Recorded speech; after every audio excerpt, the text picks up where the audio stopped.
咁再睇翻亞洲航空客機墜毀事件啦，有美國科學雜誌網站刊登文章，分析亞航客機失事區域嘅衛星圖像，認為當時嘅高空天氣足以令到客機嘅表面測量氣流速度嘅機件結冰，可能同後嚟客機失事有關。由馬志勇為大家講解下。失事亞航客機嘅機師據報曾經因為天氣惡劣，要求控制塔批准提升飛行高度。究竟當時客機面對點樣嘅天氣？美國科學雜誌發現喺網上刊登咗一篇分析，客機失去聯絡嘅一刻，正係處於爪哇海上空。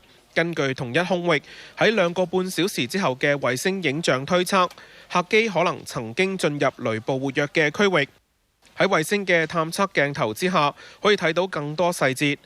探測器下有大片雲層呈現橙色，代表呢啲高空雲層之中含有大量冰結晶，對客機構成實在威脅。因為喺客機近機頭嘅表面有一啲突出嘅管狀儀器，稱為空速管，為飛機測量氣流嘅相對速度。呢啲空速管嘅管道一旦被冰結晶堵塞，飛機嘅測速數據就會出問題。呢個情況幾年前曾經發生過。2009年6月，法航447號班機空難，當時嘅空中巴士 A330 客機就係因為空速管結冰，令飛機未能夠偵測空速，自動駕駛強行關閉，導致失速，最後釀成空難。至於今次亞航客機係咪都曾經遭遇空速管結冰？